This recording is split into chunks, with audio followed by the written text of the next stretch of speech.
Very good afternoon, student and my dear friend. Today I am going to discuss the very important topic of enzyme, that is mechanism of enzyme action. तो student हम जो इस video में study करेंगे वो करेंगे कि first one is lower the activation energy by the enzymes. तो इसको हम इस तरह बोल सकते हैं, enzymes lower the activation energy,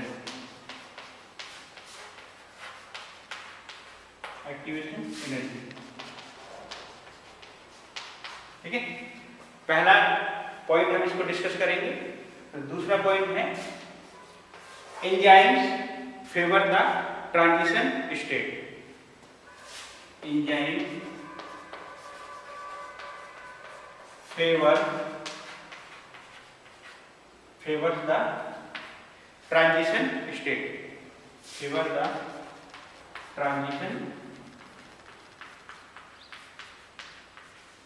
state, ठीक है। पॉइंट नंबर थर्ड जो डिस्कस करेंगे हम, थर्मोडायनेमिक ऑफ एंजाइम रिएक्शन। तो इसमें जो थर्ड पॉइंट है वो हम डिस्कस करेंगे, थर्मोडायनेमिक ऑफ एंजाइमेटिक रिएक्शन,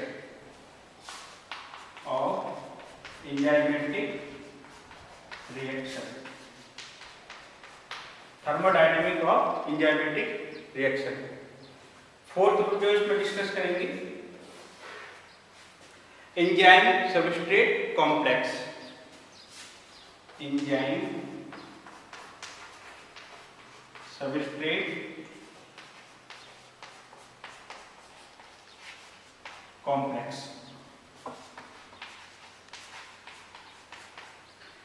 ठीक है। जो फोर्थ पॉइंट इसमें डिस्कस करेंगे, एंजाइम सबस्ट्रेट कॉम्प्लेक्स। तो फिफ्थ है इसमें डिस्कस करने के लिए, थ्री टाइप्स ऑफ थ्योरी है जो एंजाइम के एक्शन के ऊपर बेस्ड होती है, राइट। तो थ्री टाइप्स ऑफ थ्योरी के बारे में पढ़ना है जो एंजाइम के ऊपर बेस्ड है। तो उसमें थ्री टाइप्स की थ्योरी में कौन कौन सी आ जाएगी? फर्स्ट वन है आपकी लॉग एन की थ्योरी, सेकंड वन रहेगी इसमें इंड्यूस फिट थ्योरी, और थर्ड थ्योरी है इसमें सबस्ट्रेट स्ट्रेन थ्योरी, राइट। इसके अलावा जो हम पढ़ेंगे इसमें मैकेनिज्म ऑफ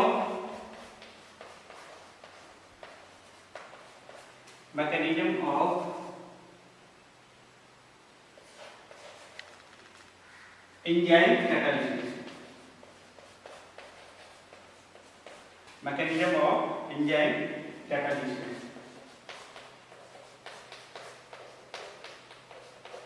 ठीक है। तो मैकेनिज्म ऑफ एंजाइम कैटालिसिस के बारे में जो स्टडी करना है, इसमें एसिड बेस कैटालिसिस के बारे में स्टडी करेंगे और कोवलेंट कैटालिसिस के बारे में स्टडी करेंगे, इंट्रोपी इफेक्ट के बारे में स्टडी करेंगे, राइट। तो ये सारे के सारे जो हमें पॉइंट हैं वो इसमें डिस्कस करने हैं मैकेनिज्म ऑफ एंजाइम एक्शन में। तो सबसे पहले स्टार्ट करते हैं, enzymes lower the activation energy.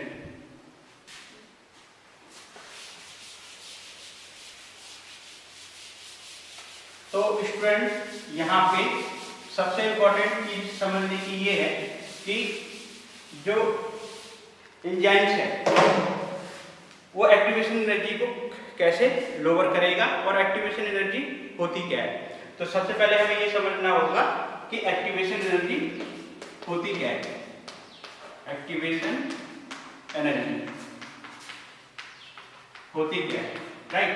तो एक्टिवेशन एनर्जी आपकी इसी जो वर्ड से समझ में आता है, एक्टिवेशन मतलब किसी भी चीज को एक्टिव करना या एक्टिव करने के लिए जो एनर्जी जरूरत पड़ रही है उसको हम क्या बोलते हैं, एक्टिवेशन एनर्जी बोलेंगे, राइट। तो एक्टिवेशन एनर्जी को हम ऐसे बोल सकते हैं कि एनी सबस्टेंस या any reactant require energy for undergo the chemical reaction, यानी केमिकल रिएक्शन को प्रोसीड करने के लिए किसी भी रिएक्टेंट को जो एनर्जी चाहिए उसको हम एक्टिवेशन एनर्जी बोलते हैं, राइट। तो बेसिकली क्या होता है कि जो हर रिएक्शन को करने के लिए हर रिएक्टेंट के पास में कुछ ना कुछ एक्टिवेशन एनर्जी होती है, तो उसी एक्टिवेशन की एनर्जी की वजह से वो क्या है, अपनी रिएक्शन को प्रोसीड करता है और प्रोडक्ट में कन्वर्ट होता है।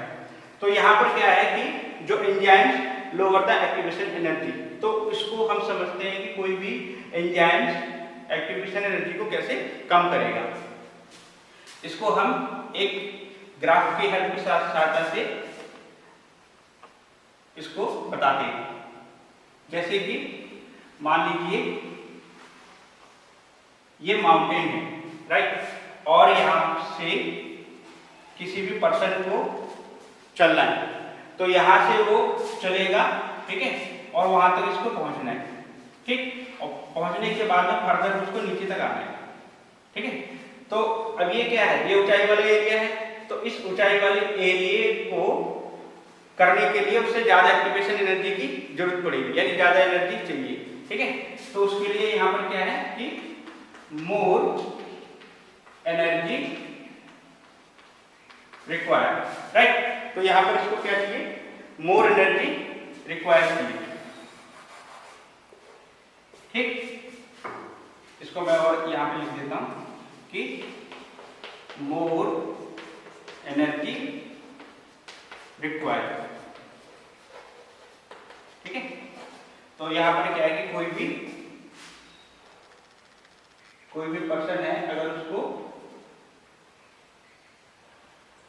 आगे चलना है, यहाँ तक पूरा इसको माउंटेन को चढ़ के नीचे तक उतरना है, तो इस कंडीशन में उसको ज्यादा एनर्जी की जरूरत पड़ेगी, राइट। लेकिन हम इसको और भी अच्छी तरीके से समझ सकते हैं कि अगर मान लीजिए कि बीच में किसी माउंटेन के बीच में सपोज कोई टनल बन जाए, ठीक है, क्या बन जाए, टनल बन जाए, राइट। तो ये जो पर्सन है इसी टनल की हेल्प की सहायता से आराम से अपनी इस पोजीशन तक पहुंच सकता है, ठीक है। With the help of tunnel ये जो पर्सन है यहाँ आराम से अपनी इस पोजीशन पे पहुंच जाएगा, ठीक है। तो यहाँ पर क्या करा, इस कंडीशन में इसको इस पोजीशन से लेकर इस पोजीशन तक पहुंचने के लिए इसको एनर्जी कम लगानी पड़ रही है, राइट। तो ये टनल क्या है, इस टनल को हम क्या बोल सकते हैं, this tunnel is called enzymes, ठीक है। तो एंजाइम्स क्या कर रहा है कि एक्टिवेशन एनर्जी को कम कर रहा है, ठीक है। अब किसी भी पर्सन की, अब पर्सन यहाँ पर क्या हो सकता है, कोई भी सबस्ट्रेट हो सकता है, और रिएक्टेंट हो सकता है, ठीक है। सबस्ट्रेट हो सकता है या रिएक्टेंट हो सकता है, राइट। तो यहाँ पर आपको समझ में आ गया होगा कि जो कोई भी एंजाइम से एक्टिवेशन एनर्जी को कैसे कम कर रहा है। यहाँ पर एक चीज और समझने की वाली बात है कि जो एंजाइम्स है,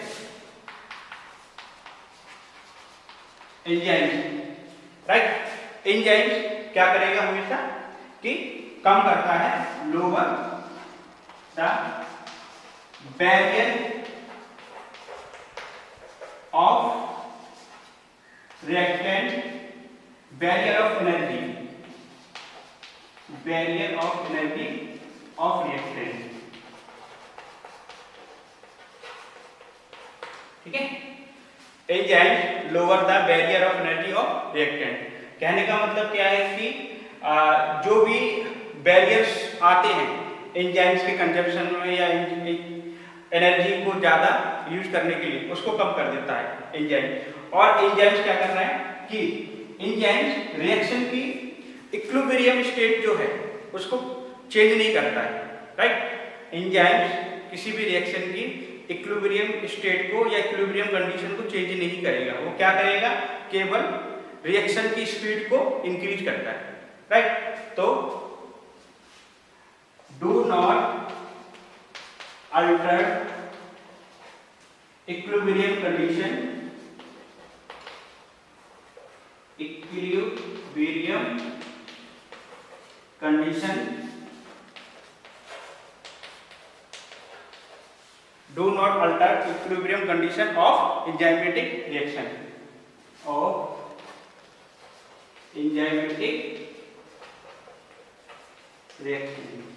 ठीक है, ठीक।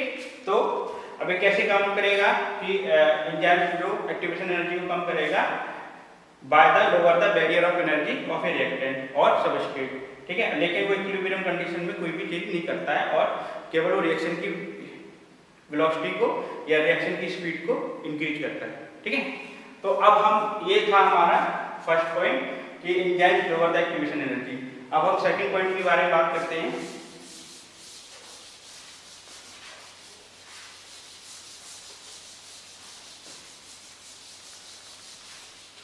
सेकंड जो पॉइंट है, enzyme favour the transition state,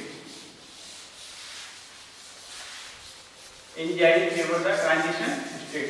तो यहाँ पे हमें ये समझना है कि ट्रांजिशन स्टेट क्या होती है। सेकंड वन, एंजाइम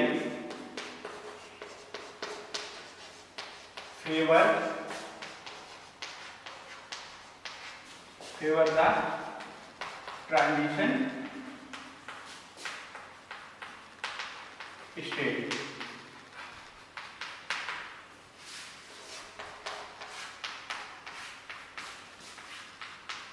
ठीक है, तो सबसे पहले हमें ये समझना पड़ेगा कि ट्रांजिशन स्टेट क्या होती है। Transition state, right, any molecules of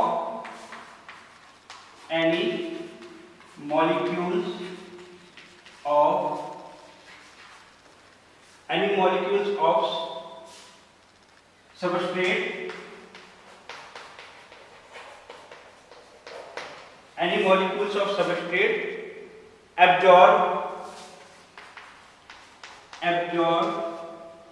enough energy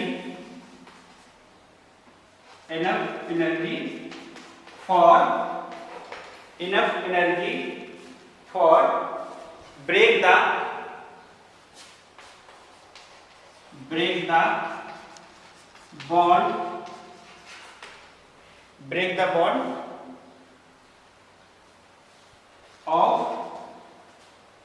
break the bond in reaction, ठीक है, इन रिएक्शन। तो उसको हम बोलते हैं ट्रांजिशन स्टेट, ठीक है। इसको हम और भी क्लियर तरीके से समझते हैं with the help of graph. अभी मैंने जो थोड़ी देर पहले डिस्कस किया था उसी में, इसमें क्या होता है कि जैसे मान लीजिए ये क्या है, सबस्ट्रेट है, और ये सबस्ट्रेट में रिएक्शन स्टार्ट हो रही है और इसके बाद में यहाँ पर क्या है कि प्रोडक्ट का फॉर्मेशन हो गया। तो A प्लस बी सबस्ट्रेट है और C प्लस डी प्रोडक्ट है, ठीक है। तो यहाँ पर अब ये क्या है, जो सबस्ट्रेट है ये एनर्जी को, इनफ एनर्जी को एब्जॉर्ब करेंगे और इस मैक्सिमम स्टेज तक पहुंच जाएंगे, या इस मैक्सिमम स्टेज तक एनर्जी को एब्जॉर्ब करेंगे और अपनी रिएक्शन को प्रोसीड करेंगे। तो ये जो स्टेट है इसको हम बोलते हैं ट्रांजिशन स्टेट,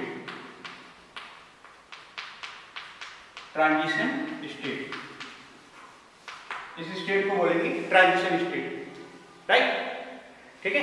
तो ट्रांजिशन स्टेट बोलेंगे। तो यहाँ पर हम ये देखते हैं कि जो ग्राफ है, ये ग्राफ इसके बीच में बनेगा, एक तो एनर्जी के बीच में बनेगा, energy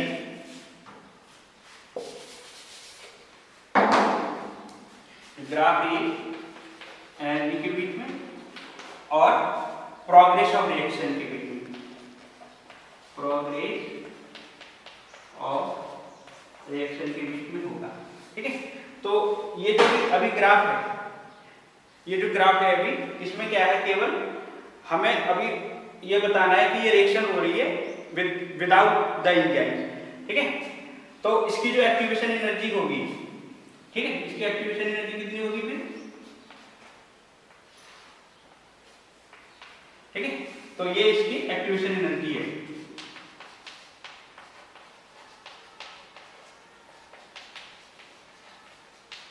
activation energy without enzymes, without enzymes, ठीक।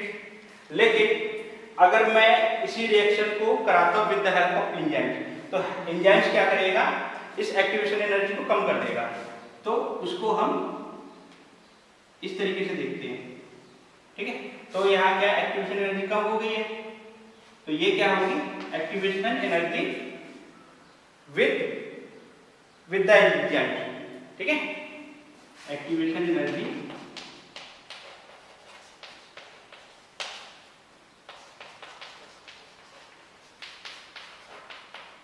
विद द एंजाइम्स, ठीक। यानी कि क्या है, लोअर से,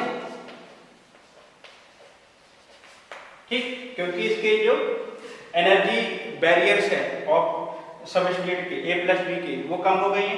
तो इसकी वजह से क्या है, इसकी एक्टिवेशन एनर्जी कम हो गई है, लोअर हो गई है, और जो रिएक्शन है वो फास्ट हो जाएगी, यानी रिएक्शन की वेलोसिटी भी इंक्रीज हो जाएगी, ठीक है, राइट। तो इसमें अभी ट्रांजिशन स्टेट जो है, तो हर रिएक्टेंट को या हर रिएक्शन में ट्रांजिशन स्टेट होती है।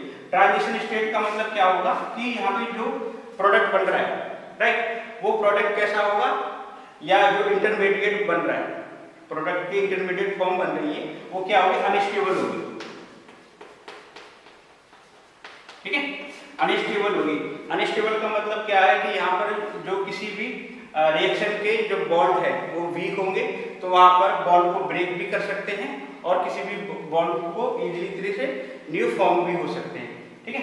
तो यहाँ पर इसकी होगी ट्रांजिशन स्टेट, ठीक। तो एंजाइम्स क्या करता है, फेवर्स करता है ट्रांजिशन स्टेट को, ताकि इजीली तरीके से एंजाइमेटिक रिएक्शन प्रोसीड हो सके, ठीक है। अब हम थर्ड बात करते हैं। थर्ड पॉइंट है थर्मोडायनेमिक्स ऑफ एंजाइमेटिक रिएक्शन।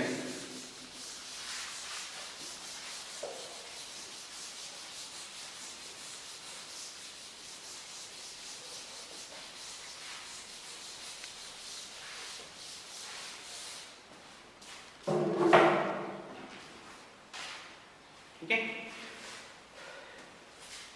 तीसरा पॉइंट है थर्मोडायनेमिक्स ऑफ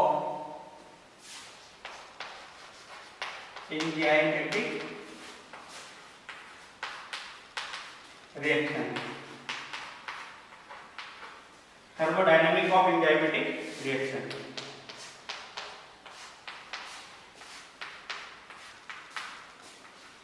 ठीक है, थर्मोडायनेमिक्स ऑफ एंजाइमेटिक रिएक्शन। तो स्टूडेंट हमने यहाँ पर 3 टाइप्स की रिएक्शन पढ़नी है। कौन कौन सी है उसमें, द फर्स्ट वन है एक्सोथर्मिक रिएक्शन,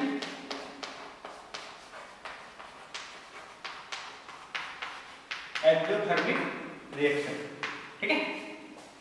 एक्सोथर्मिक मतलब किसी भी रिएक्शन में अगर एनर्जी रिलीज हो रही है, अगर एंजाइमेटिक रिएक्शन में एनर्जी रिलीज हो रही है, उस कंडीशन को बोलेंगे हम एक्सोथर्मिक रिएक्शन, यानी कि एनर्जी रिलीज इन एंजाइमेटिक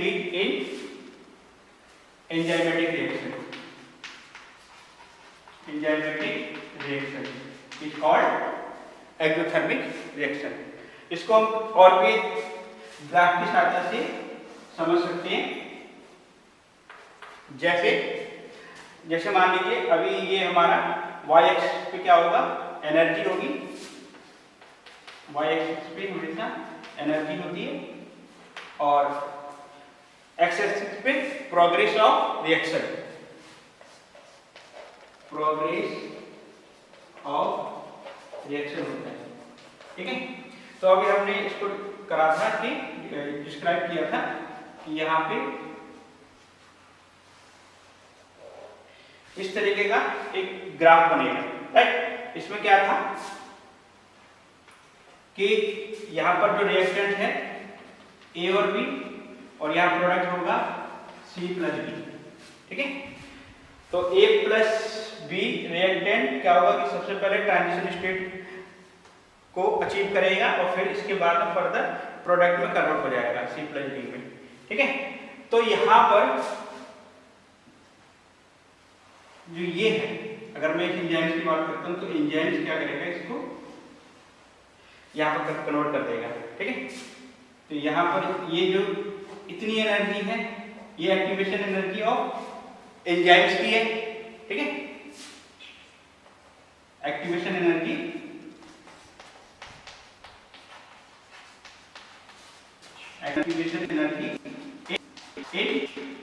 इन एंजाइमेटिक रिएक्शन।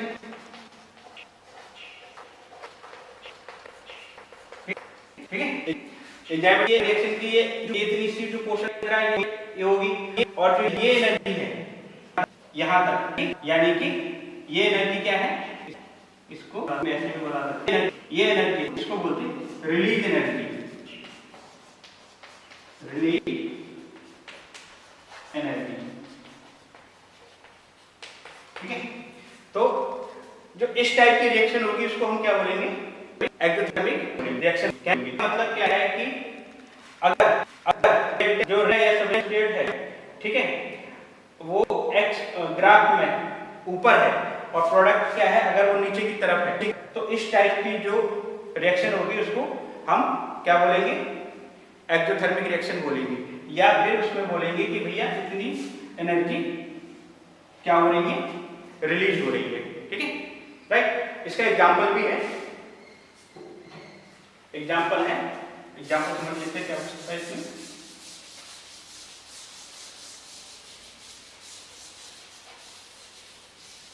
ठीक, एग्जांपल ऐसे है कि यूरिएट, यूरिएट क्या है, एंजाइम्स का नाम है जो यूरिया को कन्वर्ट करेगा अमोनिया में प्लस CO2 में और एनर्जी रिलीज करेगा। ठीक है, तो यहाँ पर urea with the help of enzymes convert हो रहा है अमोनिया में, ठीक है, CO2 में प्लस एनर्जी रिलीज हो रही है। ठीक है, तो ये एग्जांपल हो गया एक्सोथर्मिक का। अब हम बात करेंगे एंडोथर्मिक रिएक्शन के बारे में। ठीक है,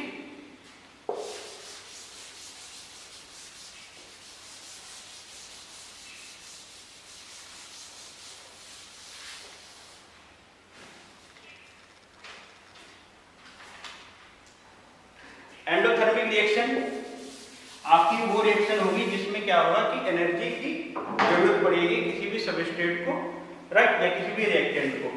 तो इसमें क्या है कि एनर्जी रिक्वायर्ड, एनर्जी रिक्वायर्ड, ठीक है, in enzymatic reaction, energy required in enzymatic reaction. ठीक है, उसको हम बोलेंगे एंडोथर्मिक रिएक्शन। ठीक है, तो यहाँ पे ये लिख देते हैं कि हम किसके बारे में बात कर रहे हैं, एंडोथर्मिक रिएक्शन के बारे में बात कर रहे हैं। ठीक है, तो मतलब ऐसा रिएक्शन जिसमें एनर्जी रिक्वायर्ड हो रही है, ठीक है, ये एनर्जी चाहिए रिएक्शन को प्रोसीड करने के लिए, उसको हम बोलते हैं एंडोथर्मिक रिएक्शन। इसको भी ग्राफ की हेल्प के साथ समझते हैं कि जो क्या होगा, जो प्रोडक्ट होगा वो ऊपर से फॉर्म, ऊपर की तरफ फॉर्म हो जाएगा, यानी कि ग्राफ में ये आपका रिएक्टेंट A प्लस बी और प्रोडक्ट C प्लस बी। ठीक है, तो अब इस कंडीशन में क्या है कि इतनी एनर्जी इसको चाहिए, रिक्वायर्ड,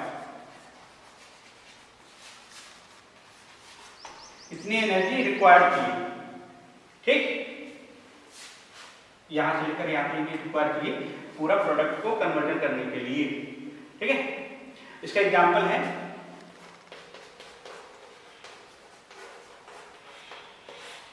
कि ग्लूकोज कन्वर्ट होगा ग्लूकोज 6-फॉस्फेट में,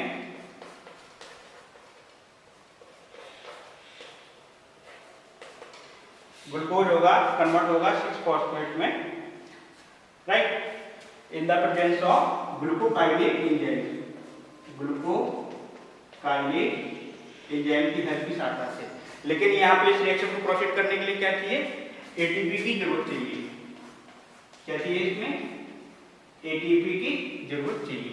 तो यहाँ पर स्टूडेंट हमने इसके बारे में एंडोथर्मिक रिएक्शन के बारे में डिस्क्राइब किया कि किसी भी एंजाइमेटिक रिएक्शन में अगर एनर्जी चाहिए होगी रिएक्शन को प्रोसीड करने के लिए तो उसको एंडोथर्मिक रिएक्शन बोल सकते हैं, ठीक है। और ग्राफ में उसको इस तरीके से आइडेंटिफाई होगा, अगर जो प्रोडक्ट का फॉर्मेशन रिएक्टेंट से ऊपर की तरफ बन गया है तो हमें ये पता चल जाएगा कि वो एंडोथर्मिक रिएक्शन के बारे में शो कर रहे हैं, ठीक है।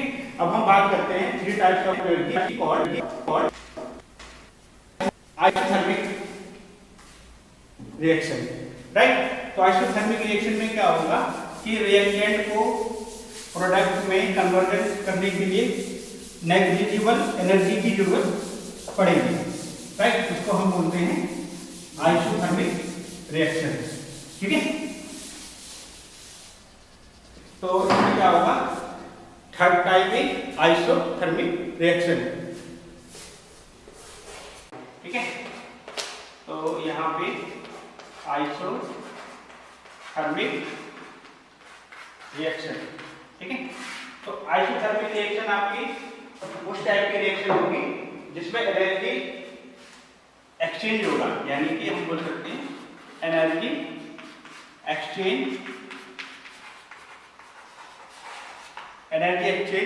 Between reactant and product is negligible, ठीक है। तो एनर्जी एक्सचेंज होगा किसके बीच में, रिएक्टेंट के बीच में एंड प्रोडक्ट के बीच में, ठीक है। Energy exchange between reactant and product is negligible, ठीक है।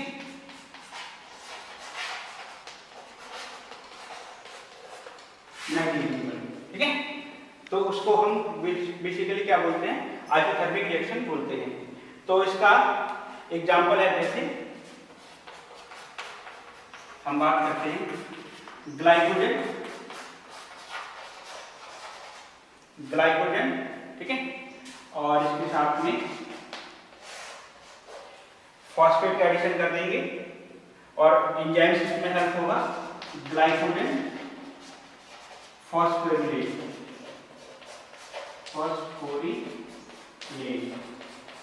ठीक है। ग्लाइकोजन फॉस्फोरिलेज की प्रेजेंस में हम क्या करेंगे, रिएक्शन कर रहे हैं। तो यहाँ पर जो कन्वर्ट होगा ग्लूकोज 6-फॉस्फेट प्रोडक्ट बनेगा और फास्फोर ग्रुप का रिमूवल होगा। तो ग्लूकोज 6-फॉस्फेट का फॉर्मेशन है प्लस एक फॉस्फेट ग्रुप इसका निकल जाएगा। तो ये इसका डिस्क्रिप्शन होगा किसके बारे में, आइसोथर्मिक रिएक्शन का, ठीक है। अब हम स्टूडेंट्स के बाद बात करेंगे एंजाइम सबस्ट्रेट कॉम्प्लेक्स के बारे में, ठीक है। फोर्थ हेडिंग है इसकी enzyme substrate complex.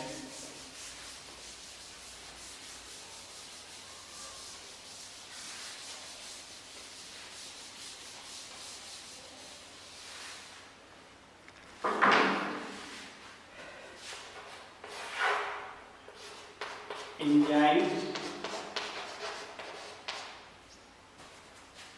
Substrate complex,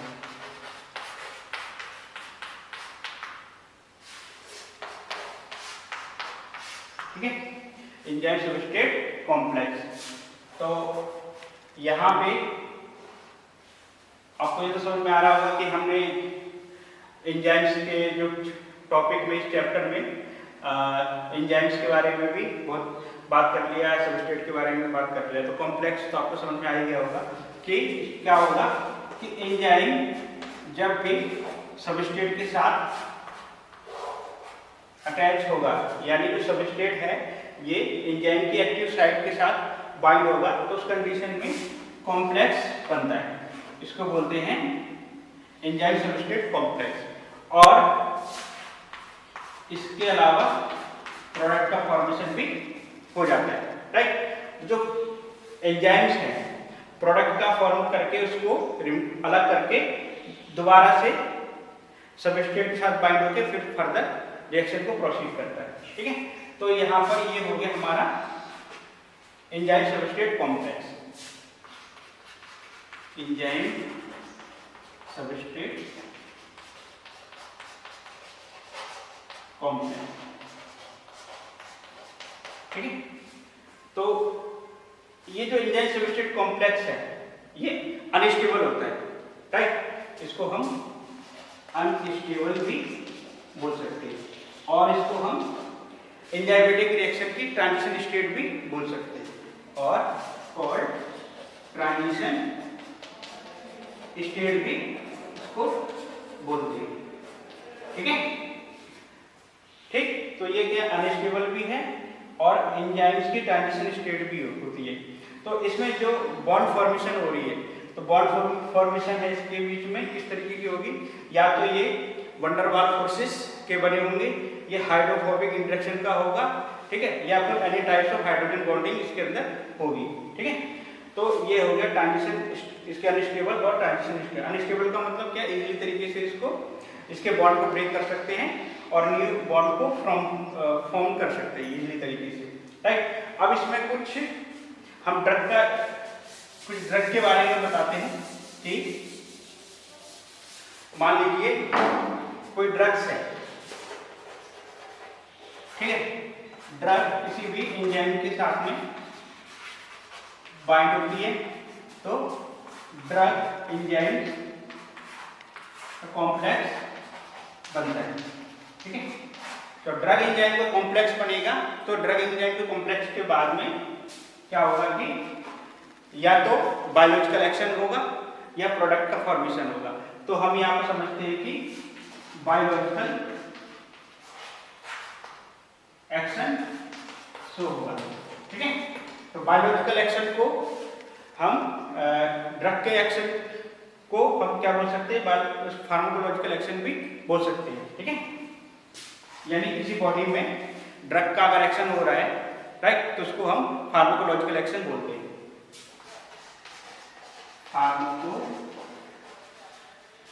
pharmacological action और फार्माकोडायनेमिक एक्शन,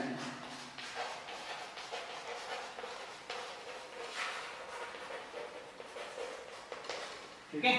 फार्माकोलॉजिकल एक्शन या फार्माकोडायनेमिक एक्शन उसको बोलते हैं, ठीक है। तो ये जो फार्माकोडायनेमिक एक्शन है, ये जो फार्माकोडायनेमिक एक्शन है ये आपका टू टाइप से हो सकता है, एक तो डिजायरेबल होगा या अनडिजायरेबल होगा। डिजायरेबल का मतलब डिजायरेबल हो सकता है या फिर अनडिजायरेबल हो सकता है, ठीक है। डिजायरेबल का मतलब क्या है कि जैसे मान लीजिए किसी भी पेशेंट को फीवर है, तो फीवर को ट्रीटमेंट करने के लिए एंटीबायोटिक ड्रग दी हुई है, तो अगर फीवर ठीक होता है तो उसका डिजायरेबल एक्शन हो गया।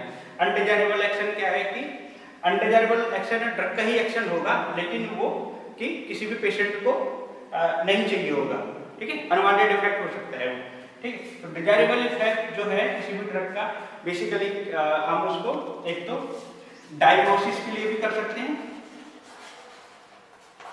डायग्नोसिस ऑफ डिजीज, किसी डिजीज को उसको किसी पेशेंट को है या नहीं है उसको चेक करने के लिए भी कर सकते हैं। दूसरा प्रिवेंशन करने के लिए भी, ठीक है, प्रिवेंशन करने के लिए भी हम यूज कर सकते हैं और ट्रीटमेंट करने के लिए भी यूज कर सकते हैं।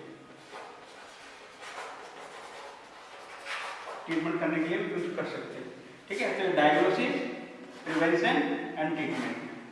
ठीक, अनडिजायरेबल इफेक्ट मतलब कि उस ड्रग के साइड इफेक्ट जो हो जाएंगे उसको हम बोल सकते हैं side effect of drug.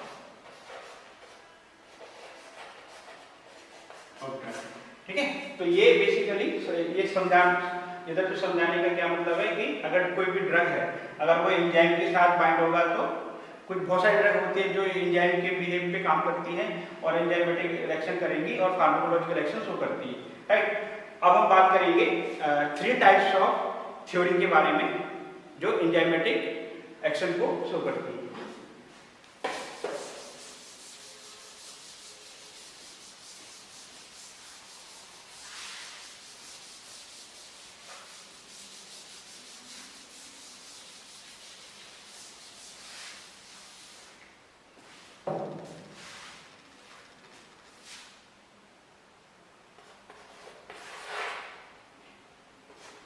Theory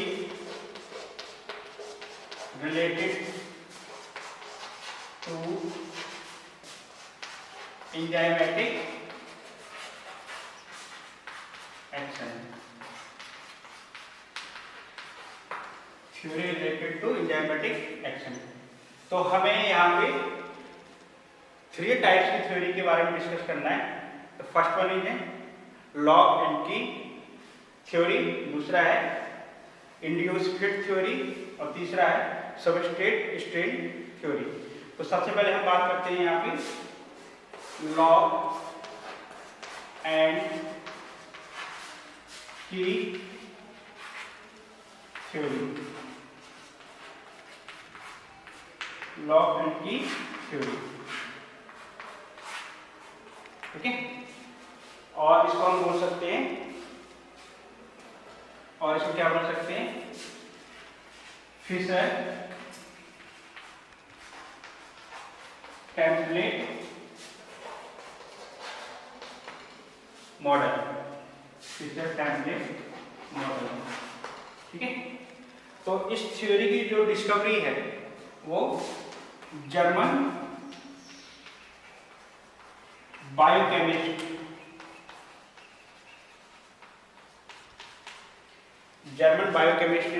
ने करी थी, एमिल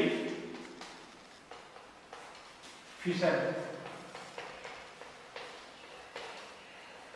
ने, ठीक है, एमिल फिशर।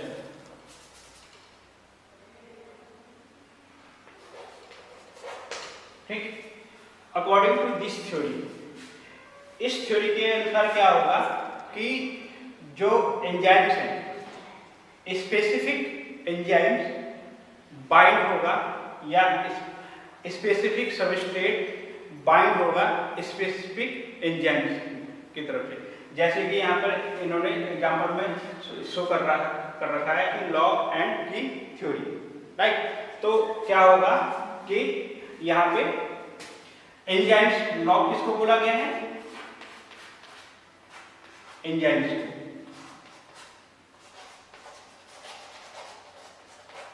और ठीक है, ये है सबस्ट्रेट को।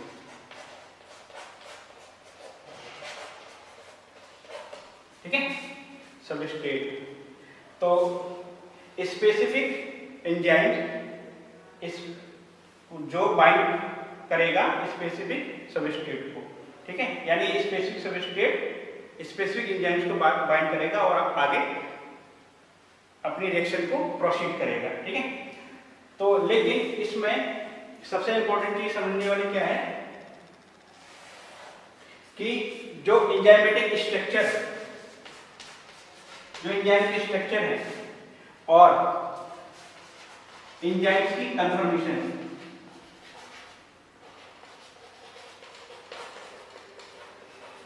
ठीक है, जो एंजाइम्स की स्ट्रक्चर है और एंजाइम्स की कन्फर्मेशन है वो क्या है, रिजिड है, ठीक है, रिजिड, ठीक है।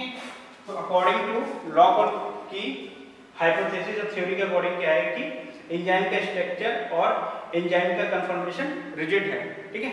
तो इसमें बेसिकली क्या हुआ था कि जो फ्लेक्सिबल एंजाइम्स की अगर एक्टिविटी को अगर हमें देखना है तो शो करना है तो ये एंजाइम की थ्योरी फेल हो गई थी, राइट। तो जैसे कि इसमें एग्जांपल है अलोस्टेरिक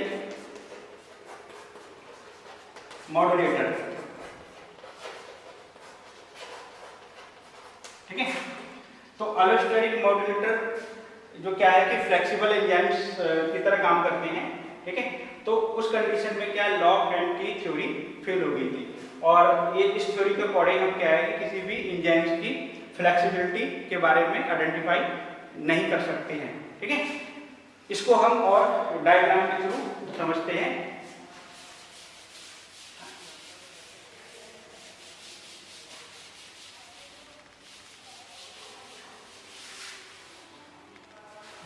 कि जैसे मान लीजिए हमारे पास ये एंजाइम्स है,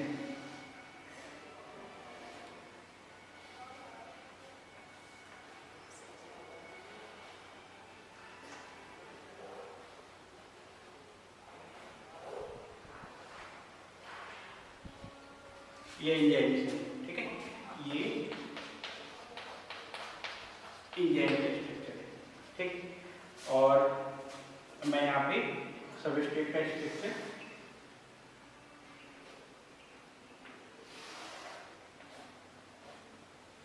तो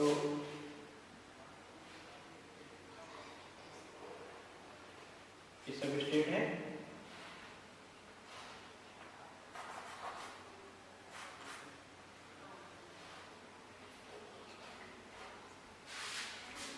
सबस्ट्रेट का स्ट्रक्चर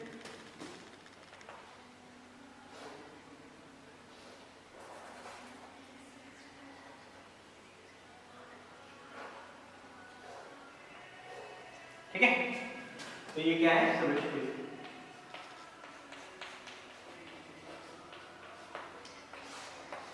इसके बाद में ये क्या है कि कॉम्प्लेक्स का फॉर्मेशन कर दिया था,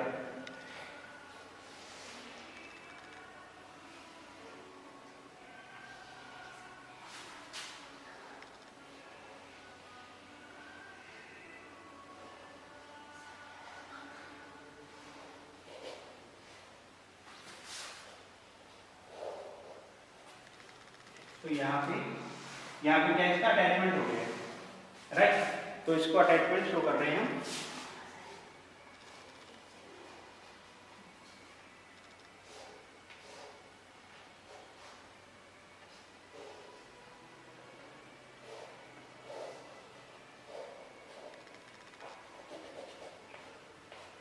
ठीक है। तो यहाँ पर एंजाइम और सबस्ट्रेट का कॉम्प्लेक्स बन गया है।